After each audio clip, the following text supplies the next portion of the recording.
Dan untuk membahasnya lebih jauh, kita sudah bergabung dengan pengamat hubungan internasional Universitas Padjadjaran, Pak Teguh Reza Shah. Pak Reza, selamat malam, Pak. Apa kabar?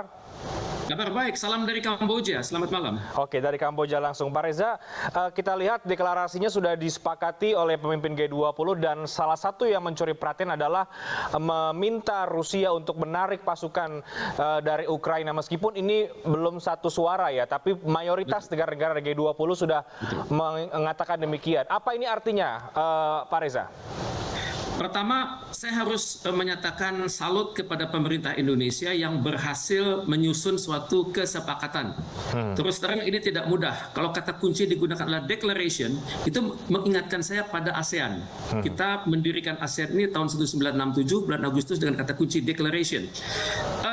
Ini termasuk keberhasilan karena ini jalan tengah ini. Karena kita mengatakan banyak anggota mengutuk. Kita kan tidak mengatakan seluruh anggota mengutuk. Kita nggak menyatakan semua bahwa kecuali kata yang kita gunakan itu masih diplomatis tapi tegas. Inilah kehebatan Indonesia dalam merangkai, dalam mempersatukan berbagai ide yang berseberangan. Tapi ya, menggunakan kata kunci mengutuk keras itu sudah keras. Dan kata kunci yang digunakan lagi adalah ilegal, tidak dapat dibenarkan. Ini juga sudah keras.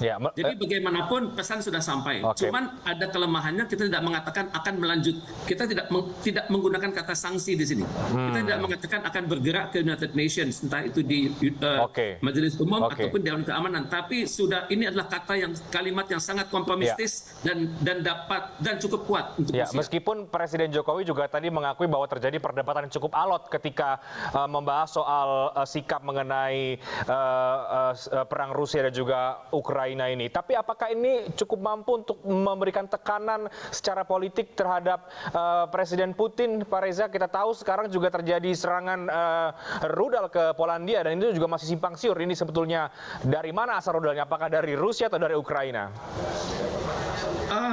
Saya pikir ini akan jadi referensi ya, bahwa KTT G20 ini menghasilkan suatu resolusi yang mengutuk itu satu. Tapi apakah ini akan mengubah posisi Putin? Jelas, ini menempatkan Putin pada satu titik di mana Indonesia sebagai negara unggulan di GNB dan OKI menyetujui kata-kata kunci itu. Dan untuk itu, kalau ini ditingkatkan sekali lagi ke level PBB, entah itu namanya resolusi di Majelis Umum ataupun di Dewan Keamanan, itu akan menempatkan Rusia pada posisi yang sangat sulit. Tapi ada tugas berat ya. Kita belum tahu. Kita perlu melakukan pemeriksaan di lapangan. Apakah ini benar rudal ini berangkat dari Rusia atau diledakkan di Polandia seolah-olah dari Rusia. Dan untuk itu perlu penelitian mendalam. Dalam hal ini Sekjen PBB harus menggunakan hak yang dimilikinya untuk menciptakan untuk menunjuk seorang staf PBB untuk berada di lapangan. Dan dari situ staf itu hanya berhubungan dengan Sekjen PBB saja. Dan kalau bisa ini dilakukan bagus. Dan untuk itu saya menyarankan negara-negara besar ini membagikan informasi dari satelit mata-mata mereka sehingga ketahuan dari mana serangan tersebut. Jadi Pak Reza, setelah adanya deklarasi yang dari pemimpin G20 yang meminta untuk Rusia menarik mundur pasukan mereka, Anda melihat posisi Putin saat ini artinya bagaimana? Semakin tersudutkankah atau seperti apa, Pak? Saya pikir Putin semakin tersudut ya, karena ditekan oleh suatu declaration dari KTT di Bali yang sangat berwibawa. Apalagi dinyatakannya di Indonesia, yang Indonesia merupakan tokoh besar di OKI dan GNB dan ASEAN. Cuman masalahnya selanjutnya adalah kita harus berpikir ya, bagaimana ini ada exit yang disepakati semua begitu. Karena biasanya sekali sebuah deklarasi itu dinyatakan, ini kan hanya sebatas macan kertas gitu ya, declare berteriak gitu ya. Dan untuk itu kan perlu waktu bagi kita untuk menganalisis bagaimana selanjutnya. Apakah Putin tetap tetap akan bersikeras dengan posisinya di Ukraina atau Putin membutuhkan jalan keluar. Dan menurut hemat saya perlu Indonesia mendekati Putin secara sangat spesifik, di mana dikatakan bahwa Anda ini betul, kami masih membuktikan, dunia masih berusaha membuktikan bahwa Anda ini yang mengirimkan rudal itu ke Polandia atau bukan. Itu yang pertama ya, karena Putin harus juga diberi hak jawab. Jangan sampai dalam kondisi ini ada pihak yang mengayal di air keruh. Dan kemudian juga kita harus menyiapkan exit bagi Putin yang baik gitu. Dan baik Pak Reza, maaf saya potong. Peristiwa rudal ke Polandia ini seberapa besar mempengaruhi eskalasi ini? Apakah ini justru bisa menambah eskalasi konflik semakin lebih parah atau bagaimana Pak? Berpunya potensi sangat dahsyat ini karena Polandia kan anggota NATO, North Atlantic Treaty Organization, dan dalam perjanjian mereka di perjanjian NATO itu pasal 5 itu mengatakan bahwa serangan terhadap salah satu anggota NATO dapat ditafsirkan sebagai serangan terhadap seluruh anggota NATO, dan karena itu mereka semua akan bergerak sesuai dengan proses konstitusional yang ada di dalam negeri masing-masing.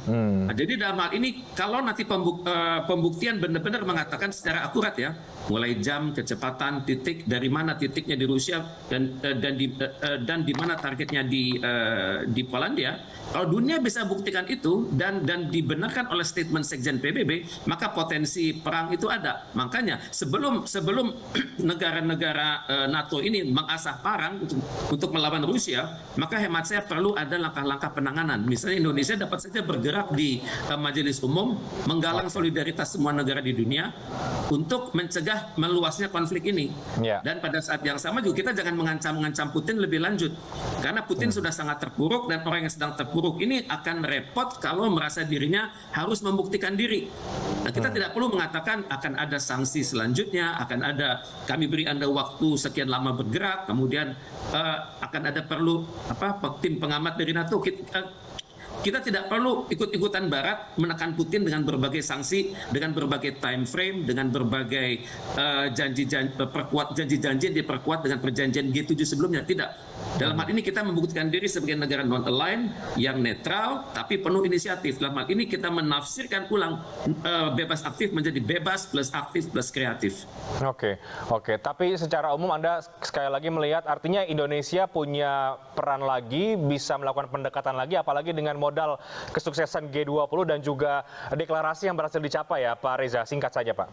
Ya, Putin sendiri yang mengatakan bahwa bukan Putin, Joe Biden sendiri yang mengatakan dengan kata kunci, you did a tremendous job. Anda melakukan suatu pekerjaan yang luar biasa, proud menjadi partner Anda, dan untuk itu melibatkan Indonesia dalam berbagai program kerjasama dengan negara lain. Dan ini dan kelihatan juga dari body language betapa Biden dengan Pak Jokowi itu sudah ada suatu chemistry itu. Ya.